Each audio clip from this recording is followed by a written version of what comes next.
BJP ने 3 राज्यों में विधायक दल का नेता चुनने के लिए पर्यवेक्षकों के नाम तय कर दिए हैं। राजस्थान के लिए राजनाथ सिंह, सरोज पांडे और विनोद तावड़े पर्यवेक्षक बनाए गए हैं। मध्य प्रदेश के लिए मनोहर लाल, के लक्ष्मण और आशा लाकड़ा को यह जिम्मेदारी दी गई है, जबकि छत्तीसगढ़ के लिए सर्बानंद सोनोवाल, अर्जुन मुंडा, दुष्यंत गौतम को पर्यवेक्षक बनाया गया है।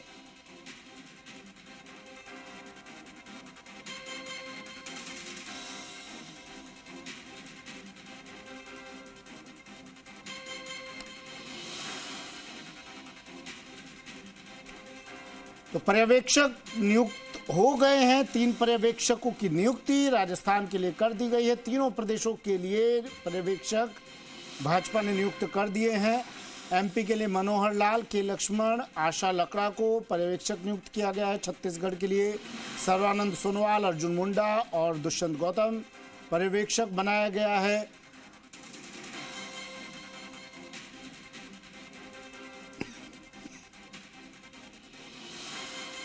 चलिए, मेरे सहयोगी हमारे साथ जुड़ गए हैं। अब ये तीनों सहयोगी आपको टीवी स्क्रीन पर नजर आ रहे हैं। दिल्ली से निजाम कंटालिया और हिमाद्री मेरी सहयोगी हमारे साथ जुड़ी हैं। जयपुर से विष्णु शर्मा हमारे साथ जुड़े हैं। अब सबसे पहले आपको जयपुर पहले मैं लिए चलता हूं विष्णु के पास। विष्णु, हलचले क्या? पर्यवेक्षकों की नियुक्ति तो हो गई, अब आगे क्या? सुमित, आगे वही यक्ष प्रश्न है, क्योंकि यहाँ पर्यवेक्षकों की नियुक्ति हो गई, लेकिन अब सवाल यही है कि विधायक दल की बैठक कब, क्योंकि विधायक दल की बैठक की तारीख और समय और जगह अभी तक नहीं आई है।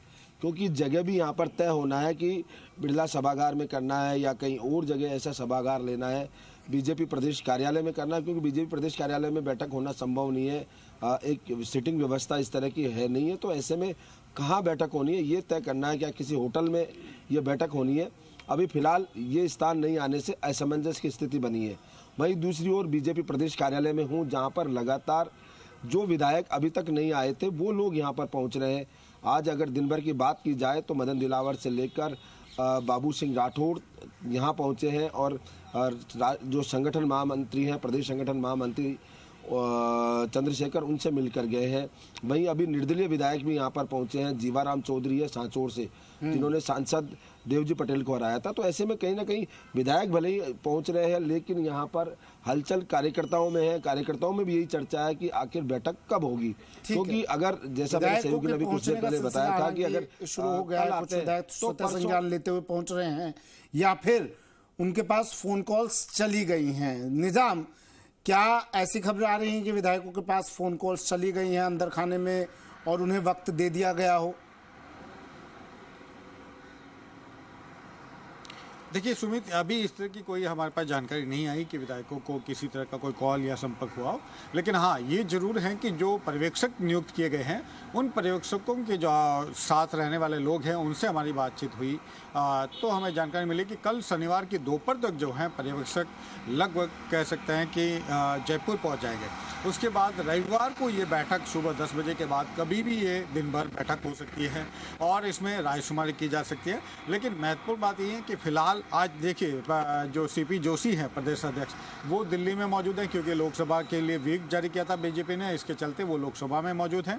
इसके साथ ही राष्ट्रीय अध्यक्ष जेपी नड्डा, जो थोड़ी देर पहले अभी निवास पे थे और अब वापस वो संसद भवन के लिए निकल गए। इसके साथ ही अगर बात करें वसुंधरा राजे, जो आज दिन भर जो कह सकते हैं अपने निवास पे बनी हुई है लेखा व्यास में, आज वो भी जो है अभी उनके कोई कार्यक्रम सामने नहीं आया है। लेकिन सीपी जोशी जरूर आज देर रात जो है जयपुर के लिए रवाना हो सकते हैं, क्योंकि कल जो है हमारे पास यही जानकारी कि तीनों सिंह सहित जो तावड़े हैं और साथ ही सरोज हैं, जो इस मामले में पर्यवेक्षक नियुक्त किए गए हैं, वो कल दोपहर तक हर हाल में जो है जयपुर पहुंचेंगे। उसके बाद जो है रविवार को कभी भी ये बैठक बुलाई जा सकती है, विधायक दल की बैठक, और उसके बाद जो औपचारिक घोषणा की जानी है सीएम को लेकर, वो सीएम के चेहरे को लेकर वो कर दी जाएगी। लेकिन फिलहाल यही लगभग देखिए, जिस तरीके से पिछले 5 दिनों से जो सवाल किया जा रहा था कि आखिर राजस्थान का मुख्यमंत्री कौन, तो उसके बहुत करीब पहुंच गया है। राजस्थान नई सरकार के गठन के बहुत करीब पहुंच गया है। पर्यवेक्षकों की नियुक्ति हो जाना ही ये बड़ा संकेत है।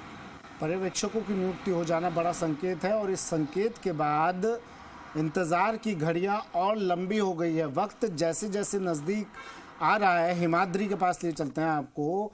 वसुंधरा राजे के दिल्ली आवास के बाहर हिमाद्री डटी हुई हैं, जमी हुई हैं और वहां से तमाम तस्वीरें, तमाम अपडेट्स आप तक पहुंचा रही हैं हिमाद्री। वसुंधरा राजे तो घर से बाहर नहीं निकली हैं, हलचलें क्या हो रही हैं? आना तो वसुंधरा राजे को भी होगा जयपुर।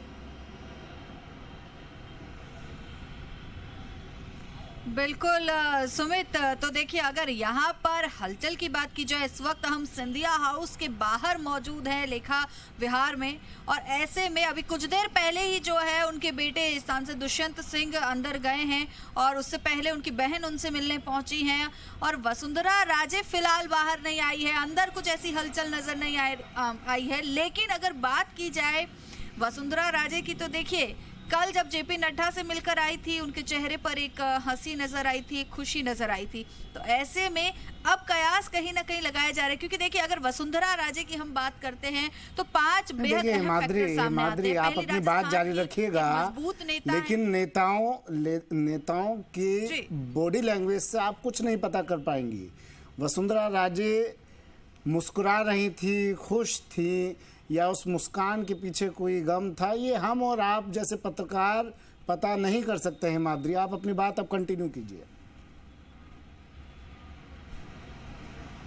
बिल्कुल, तो देखिए सुमित, इस बात का अंदाजा तो नहीं लगाया जा सकता, और साथ ही जो है अगर राजस्थान के मुख्यमंत्री की बात आती है तो वो तो विधायक दल की बैठक के बाद ही जो है स्थिति क्लियर हो पाएगी। लेकिन अगर खासतौर पे वसुंधरा राजे की बात करें तो कुछ ऐसे फैक्टर्स है जो वसुंधरा राजे को एक प्रबल दावेदार बनाते हैं। पहली बात, राजस्थान की बड़ी नेता मानी जाती है, प्रमुख नेता मानी जाती है, तमाम जो राजस्थान की जातियां उन्हें साधने में सक्षम है, और दो बार राजस्थान की मुख्यमंत्री रही है, और साथ ही साथ बीजेपी कहीं ना कहीं उनके अनुभव का प्रयोग करना चाहेगी, क्योंकि आगे आने वाले समय में जो है लोकसभा चुनाव है और एक बार फिर से बीजेपी चाहेगी कि वो 25 सांसद जिन्हें उतारती है वो भी रिपीट हो, तो कहीं ना कहीं विरोधाभास नहीं देखना चाहेगी। और साथ ही साथ अगर बात की जाए तो जरा समझाने की कोशिश कीजिए दर्शकों को। देखिए ये तस्वीरें आप देख सकते हैं कि लेकर आगे बढ़ा जाता सुमित, उनके बेटे सांसद दुष्यंत सिंह एक बार फिर से बाहर निकले हैं। जी जी जी। और आगे बढ़ते हुए यहाँ से तो थोड़ी देर पहले ही पहुंचे थे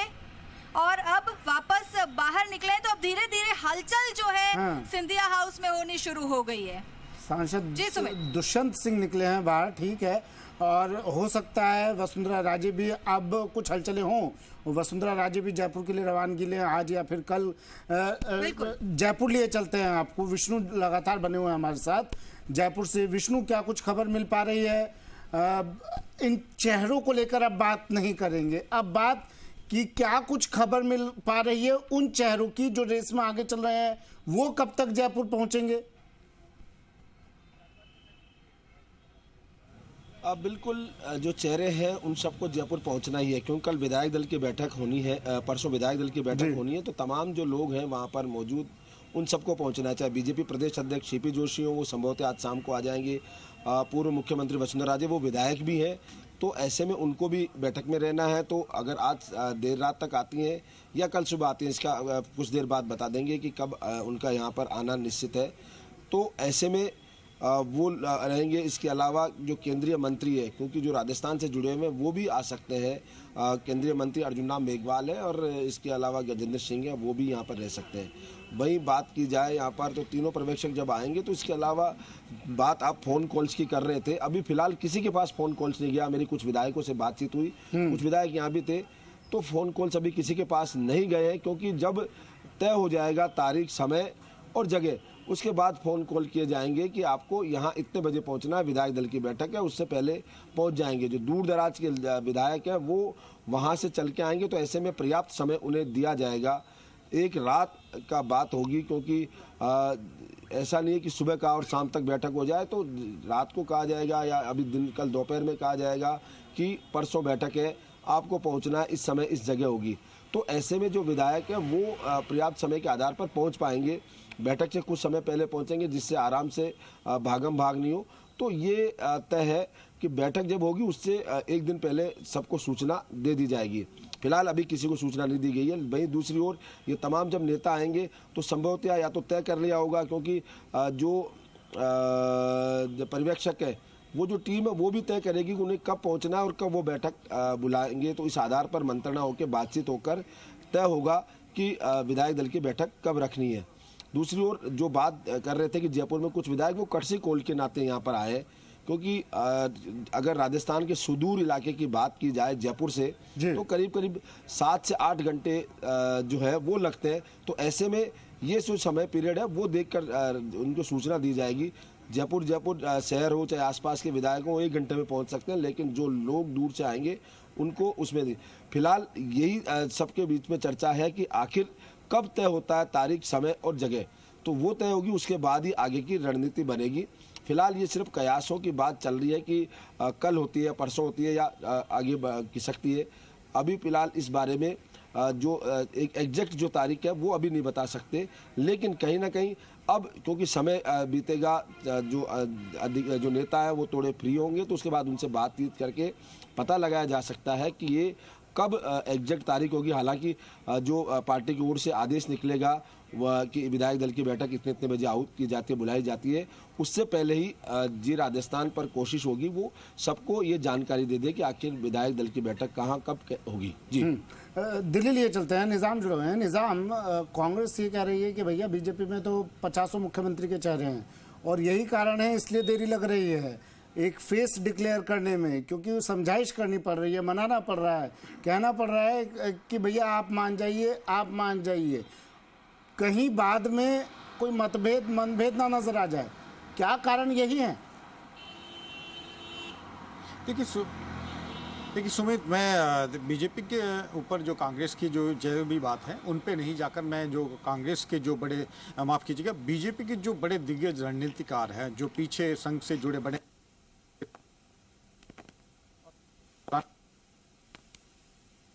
फैक्टर्स निकल आते हैं, वो बेहद मायने रखते हैं। वो ये पहला ये कि बीजेपी 2047 की तैयारी करके चल, बीजेपी का तैयारी यही है कि पूरे जो छत्र पे आने। चलिए मैं आऊँगा निज़ाम आपके पास, हिमाद्री से इस बात का जवाब लेने की कोशिश कर लेते हैं। हिमाद्री भी दिल्ली में ही मौजूद हैं, हिमाद्री भी लगातार नज़र बनाए हुए हैं। हिमाद्री,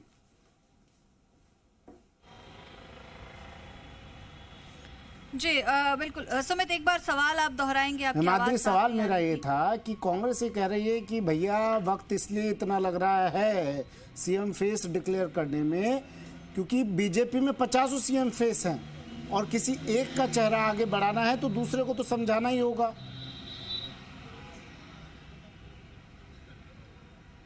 बिल्कुल बिल्कुल, आपने मनभेद और मतभेद की बात भी सुमित यहाँ पर की थी, तो आपको बताना चाहूंगी बीजेपी के पास काफी सारे सीएम फेस है और ऐसे में लगातार आलाकमान के लिए बीजेपी में भी कहीं ना कहीं ये चीज मुसीबत खड़ी कर रही होगी, कहीं ना कहीं असमंजस की स्थिति होगी। इसीलिए देखिए एक एक करके सभी को साधने की कोशिश की जा रही है, सबसे बात करने की कोशिश की जा रही है और उनके मन की बात जानने की कोशिश की जा रही है। और ऐसे में अगर हम वसुंधरा राजे की भी बात करें तो देखिए आगामी लोकसभा चुनाव है, इसीलिए बीजेपी ऐसा कोई भी कदम आलाकमान नहीं उठाना चाहेगा जिससे लोकसभा चुनाव में जो है बीजेपी को नुकसान हो, क्योंकि एक बार फिर से ये कोशिश रहेगी कि 25 की 25 सीटें राजस्थान में बीजेपी रिपीट कर सके। तो ऐसे में कहीं ना कहीं मुख्यमंत्री के चेहरे पर दाव बेहद ही सोच समझकर बीजेपी खेलेगी और यही एक बड़ा कारण है कि चाहे आप ओम बिरला की बात कर ले, ओम माथुर की बात कर ले, वसुंधरा राजे, गजेंद्र सिंह शेखावत, तमाम जो बड़े चेहरे हैं, बड़े नेता हैं, उन पर बीजेपी जो है अब उनसे पहले बात करना चाह रही है, उनका मन टटोलने की कोशिश कर रही है और उसके बाद जो है कहीं ना कहीं ये जाकर कि सीएम किसे बनाया जाए, आपसी सहमति से ये निर्णय लिया जाएगा। क्योंकि अक्सर बीजेपी की जब भी बात आती है तो एक बात आती है कि अनुशासनात्मक पार्टी और हमेशा ये उनकी तरफ से भी कहा जाता है। सीपी जोशी की अगर हम बात करें, सीपी जोशी कह चुके हैं कि जो निर्णय केंद्रीय नेतृत्व लेगा उस निर्णय को सर्वमान्य किया जाएगा। तो ऐसे में केंद्रीय नेतृत्व के ऊपर कई सारी जिम्मेदारियां आ जाती हैं। केंद्रीय नेतृत्व जो है वो सबकी नब्ज टटोलने की कोशिश कर रहा है, इसीलिए शायद जो तमाम बड़े नेता हैं, चाहे पीएम मोदी हो, अमित शाह हो, राजनाथ सिंह हो, जेपी नड्डा हो, एक एक करके राजस्थान के ये जो दिग्गज नेता, कद्दावर नेता माने जाते हैं, उनसे एक एक करके मिल रहे हैं, उनकी नब्ज टटोलने की। निजाम को और विजन जान लेते हैं। निजाम की बात अधूरी रह गई थी। निजाम, देखिए इन सब के बीच मैं बताना चाहूँगा थोड़ी जानकारी कि जो ऑब्जर्वर हैं जो हमारे राजनाथ सिंह जो आ रहे हैं ऑब्जर्वर बन के, उनसे जो सीपी जोशी की मुलाकात की बात सामने आई है। इसके साथ ही जो है सीपी जोशी जो कि लगातार यहाँ बने हुए हैं, आज चूँकि लोकसभा में लगातार मिल भी रहे हैं, जेपी नड्डा से भी अभी उन्होंने मुलाकात की है, जेपी नड्डा और राजनाथ सिंह से। और संभवतः कल, जैसा कि हम पहले ही जानकारी दे चुके हैं कि कल जो है दिन में कभी भी जो ऑब्जर्वर है, पर्यवेक्षक है तीनों, वो जयपुर पहुंच जाएंगे और रविवार तक हर हाल में जो है, रविवार या फिर सोमवार को, अब ये चीज़ें हैं, रविवार को या फिर सोमवार को जो है विधायक दल की बैठक हो जानी चाहिए, होने की संभावना है, लेकिन ज़्यादा संभावनाएं रविवार को है। बहरहाल जो आपने सवाल पूछा था सुमित, देखिए उसमें बहुत सीधी सी जो एक लकीर है वो ये है कि किसी भी तरह से बीजेपी में अब जो क्षेत्र के जो बड़े बड़े नेता हैं उनको पार्टी से बड़ा नहीं होने दिया जा रहा है और उनको पार्टी से नीचे लाया जाए, उनके पार्टी के अम्ब्रेला के अंदर, उसकी छाता के अंदर सभी को बराबर समान रूप से लाया जाए। इसी की ये एक बड़ी रणनीति जो 2047 तक की बात है कि कैसे अगर बीजेपी को लंबे समय तक लेके चला जाए, इसके लिए एक बड़े लॉन्ग वे में इसकी रणनीति है। और यही है जिसके तहत देखिए आप, चाहे शिवराज सिंह हो, चाहे रमन सिंह हो, चाहे वसुंधरा राजे हो, उन सभी को धीरे धीरे जो कह सकते हैं कि उस छत्र के नीचे लाया गया है। और जो अगर बड़ा हो तो हाईकमान हो, आप चाहे इसको दूसरे वे में ये भी कह सकते हैं कि पार्टी के कुछ जो हाईकमान है वो बहुत ज़्यादा ताकतवर हो जाए। वर्तमान परिस्थितियाँ ऐसी हैं, आप इसे इंकारें या नकारें, इसके कई हिस्से हैं, लेकिन सबसे महत्वपूर्ण बात यह है कि अब वसुंधरा राजे से जुड़े समर्थक भी ये मानते हैं कि बेशक वसुंधरा राजे का प्रभुत्व राजस्थान में बेहद मजबूत है, लेकिन इसके साथ ही ये भी कि क्या हाईकमान जो है ये चीज़ अभी एक्सेप्ट कर पाएगा, क्योंकि चौंकाने वाले फैसले हाईकमान के से नज़र में आते हैं। वर्तमान में कोई भी ये नहीं कह पा रहा है अभी भी, जब तक कि पर्यवेक्षक जाए और वहाँ औपचारिक रूप से घोषणा करे विधायक दल की बैठक के बाद, उससे पहले ये सभी संभावनाएं हैं कि कौन बनेंगे या कौन नहीं। लेकिन देखिए कि बीजेपी ने एक बड़ा जो रिस्क तो लिया है वो यही था कि बीजेपी चुनाव से पहले जब सभी कह रहे थे कि अगर 150-135 तक सीटें आ सकती हैं अगर वसुंधरा राजे को सीएम घोषित कर दिया जाए, इसके बावजूद नहीं करके और उन्होंने 115 तक सीटें जो आई हैं, तो इसके बावजूद यानी कि बीजेपी ये साफ रिस्क लेने को तैयार थी अगर ये कहा जाए तो। दूसरे अगर जो समर्थक हैं वो ये भी मानते हैं कि नहीं, वसुंधरा राजे लगातार जो है एक मैसेज देने की भी कोशिश निजाम रही होगी कि सिर्फ चेहरा तो मोदी का ही है बीजेपी में, एक मैसेज देने की भी कोशिश की गई होगी, कमल या फिर मोदी का चेहरा। बेसिक देखिए इसका यही तात्पर्य है कि पार्टी का हाईकमान मजबूत रहेगा और वो हाईकमान आज की तारीख में पीएम मोदी और अमित शाह हैं। और उसके बाद देखिए स्थितियाँ हमने देखे, मनोहर लाल खट्टर का नाम देखा, पुष्कर सिंह धामी का देखा, और जो अगर बात करें गुजरात के तीनों मुख्यमंत्री को हमने देखा किस तरीके से नाम रातों रात की आज स्थिति हुई, कैसे सीएम बदले गए और मनसुख मंडाविया जो है सेंट्रल गवर्नमेंट में आ गए, उसके बाद पटेल को देखा, इस तरह से चीज़ें बदली हैं। और साथ ही हमने यहाँ पर भी देखा है, अगर गुजरात यूपी में भी देखा, लेकिन अब वो चीज़ें वापस से दोहराई नहीं जा रही है, यानी कि अब जो है जो छतरी के नीचे पूरी पार्टी ऊपर हो, उसके बाद हाईकमान ऊपर हो, तो ये एक प्रथा बना दी। और यही कहीं ना कहीं जो बीजेपी को जो ताकत दिलाती है पिछले 2 दशक में, वो यही एक बड़ा कारण भी है कि जिस तरह से देखिए अभी आप कांग्रेस की बात अगर थोड़ी सी बीच में लाता हूँ, लगातार यही सवाल होता है कि क्या अगर हाईकमान मजबूत होता। मैं आऊंगा निजाम आपके पास, जयपुर ले चलता हूँ, विष्णु जुड़े हुए हैं। विष्णु, नए चेहरे को मौका देने के बारे में क्या ज्यादा सोचा जा सकता है क्या, या फिर अनुभव को प्राथमिकता दी जाएगी? आपके दृष्टिकोण से किस तरफ जाता है ये फैसला? सुमित, बीजेपी हमेशा चौंकाने वाले फैसले लेती है, साथ में प्रयोगधर्मी पार्टी कह सकते हैं, क्योंकि लगातार नए नए प्रयोग बीजेपी की ओर से किए जाते हैं। तो ऐसे में संभावना ये लग रही है कि एक नया चौंकाने वाला चेहरा होगा, नया चेहरा होगा, युवा चेहरा भी माना जा सकता है, क्योंकि बीजेपी के कई नेता कह चुके हैं कि पार्टी आगे बढ़ेगी तो किस तरह से, किस रोड मैप पे बढ़ेगी, युवा चेहरों को आगे देंगे, पार्टी की जो अगली जो लाइन है उसको तैयार करेंगे, ये तमाम जो बातें, अगली जो लीडरशिप है उसको तैयार करेंगे। तो इन बातों को देखते हुए हो सकता है कि कोई नया चेहरा यहाँ पर सामने और उस नए चेहरे के भरोसे 2024 लड़ा जा सकता है, इस पर भी तो मंथन किया जाएगा ना? सुमित, हर बात पर पार्टी मंथन करती है, छोटी से छोटी बात से लेकर बड़ी से बड़ी तक। ऐसा नहीं है कि पार्टी को पता नहीं है कि 2024 में चुनाव नहीं है, उनको सब पता है और चुनाव किस आधार पर लड़े जाएंगे। वर्तमान में भी चुनाव पे जो लड़े गए वो, क्योंकि यहाँ राजस्थान में अगर देखा जाए तो कई नेता थे, कई मुख्यमंत्री के फेस थे, तो ऐसे में एक नारा दिया गया, एक जो पहचान दी गई कि कमल का निशान और पीएम मोदी का चेहरा। तो उसके आधार पर पूरे चुनाव लड़े सके। हालांकि कांग्रेस ने सवाल भी उठाए थे उसको लेकर, लेकिन बीजेपी के जो चलिए इसी ठीक है, बात को शुक्रिया अड़ी रहे। विष्णु तमाम जानकारी के लिए। प्रधानमंत्री निजाम मोदी से हिमाद्री आपका भी शुक्रिया तमाम जानकारी के लिए। तो कौन होगा सीएम, कौन बनेगा मुख्यमंत्री, ये अगले 1 या 2 दिन में साफ हो जाएगा।